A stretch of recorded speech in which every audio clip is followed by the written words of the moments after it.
یہ تصور جو زبانی کلامی آج کے مسلمان کرتے ہیں کہ ہم حضور کے وسیلے سے دعا مانگ رہے ہیں، کہاں ہے وسیلہ؟ تو نے تو زبان سے کہا ہے وسیلہ۔ اگر وسیلہ زبان سے ہی کہنا تھا تو زبان سے تو نے اللہ بھی کہا۔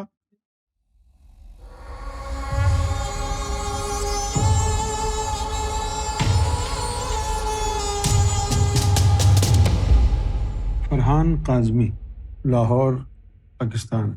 میرا سوال ہے کہ وسیلے کا اصل معنی کیا ہے؟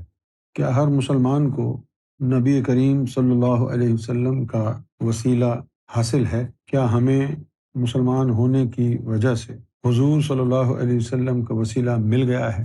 اس بات کو سمجھنا بڑا ضروری ہے۔ اگر یہ بات سمجھ میں نہیں آئے گی تو پھر لاتعداد مسائل پیدا ہو جاتے ہیں۔ وسیلے کا جو معنی ہے وہ ہے ذریعہ، اور انگریزی میں ہے میڈیم۔ لیکن یہ جو لفظ ہے وسیلہ، یہ حضور کی ذات کو کہا جاتا ہے کہ آپ کی ذات وسیلہ ہے۔ اگر یہ کہیں کہ ہم حضور کے وسیلے سے مانگتے ہیں تو وسیلہ اس طرح حاصل نہیں ہوتا۔ محمد رسول اللہ کا وسیلہ جو کام آئے گا اس وقت کام آئے گا جب محمد رسول اللہ سے آپ جڑے ہوں گے، ان تک رسائی ہوگی۔ اچھا، اب حضور کا دور نہیں ہے، اب حضور صلی اللہ علیہ وسلم کا وسیلہ تلاش کرنا ہے، تو حضور صلی اللہ علیہ وسلم کی ذات سے منسلک ہونا، تعلق پیدا کرنا پڑے گا۔ روحانی طور پر، قلبی طور پر ان سے منسلک ہونا ہوگا۔ ظاہری بات ہے اب حضور تک تو آپ کی رسائی نہیں ہے، تو پھر آپ کیسے وسیلہ حضور کا تلاش کریں گے؟ وہ کوئی ولی کامل ڈھونڈیں جو محمد رسول اللہ کے سینے سے جڑا ہوا ہے، جو بھی جڑا ہوا ہے اس سے آپ جڑ جائیں۔ اس سے آپ کیسے جڑیں گے؟ اس سے جڑنے کے لیے اس کے دل سے جڑنا ہوگا۔ اس کے دل سے کیسے جڑیں گے؟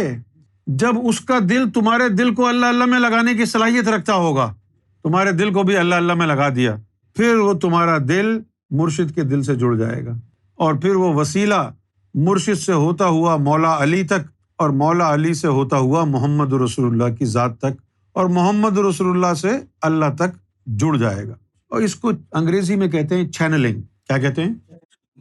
قرآن مجید میں آیا یا ایھا الذین آمنوا اتقوا اللہ وابتغوا الیہ الوسیلہ، اے مومنو اللہ کے نام سے اپنے آپ کو پاک کر لو، اتقوا اللہ، اللہ سے پاک ہو جاؤ، وابتغوا، اور ڈھونڈو، الیہ الوسیلہ، وہ وسیلہ جو اس تک جا رہا ہے اس کو ڈھونڈو، اور پھر وجاہدوا فی سبیلہ، اور پھر محنت کرو راہ سلوک میں، ہمارے راستے میں، لعلکم تفلحون، تاکہ تم مجھ تک پہنچنے میں کامیاب ہو جاؤ۔ یہ تصور جو زبانی کلامی آج کے مسلمان کرتے ہیں کہ ہم حضور کے وسیلے سے دعا مانگ رہے ہیں، کہاں ہے وسیلہ؟ تو نے تو زبان سے کہا ہے وسیلہ۔ اگر وسیلہ زبان سے ہی کہنا تھا تو زبان سے تو نے اللہ بھی کہا۔ اللہ کہنے کے بعد کوئی ضرورت ہے لفظ وسیلہ بولنے کی؟ اگر زبان سے وسیلہ کہو اور پورا ہو جائے تو اس کا مطلب ہے اللہ کا نام جو نے لیا اس میں دم خم نہیں تھا۔ یہ نہیں ہوتا وسیلہ۔ وسیلہ ہوتا ہے ان کو حاصل جو کسی روحانی سلسلے سے جڑے ہوتے ہیں، ان کا شجرہ نسب حضور کی ذات تک پہنچتا ہے، وہ سلسلہ در سلسلہ نور کی ایک تار سینوں سے ہوتی ہوئی چلی آتی ہے اور سینے کو جوڑ دیتی ہے، اس کو وسیلہ کہتے ہیں۔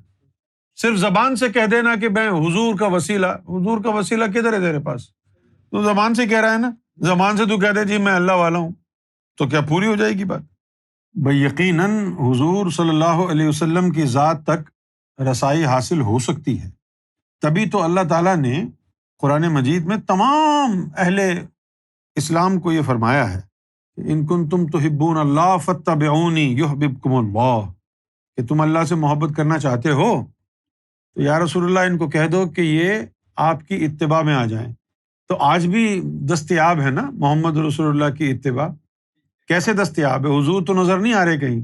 وہ جو حضور صلی اللہ علیہ وسلم کے سینے سے ولایت کا فیض نکلا ہے، جو مولا علی کو ولایت عطا فرمائی، اور پھر وہاں سے مزید سلسلے نکلے، سینہ در سینہ علم چلا، سینہ در سینہ فیض اور نور چلا۔ ایسے کسی روحانی سلسلے سے جڑ جاؤ جو زندہ ہو، جس میں مرشدین کاملین تمہارے دلوں کو اللہ کے نور سے زندہ اور جاوید کر سکنے کی صلاحیت رکھتے ہوں۔ تو مرشد کا سینہ اللہ کے رسول کے سینے سے جڑا ہے، اور تمہارا اگر مرشد سے جڑا ہے تو یہ ہے وسیلہ. اب زبان سے بولنے کی ضرورت نہیں ہے کہ اس کے وسیلے سے اور اس کے وسیلے سے. اب تو بول، یہ تار جڑی ہوئی ہے، وسیلہ موجود ہے، نہ بھی بول تو بھی خیر ہے کیونکہ موجود ہے نا. نہ بھی بول تو وسیلہ تو ہے نا.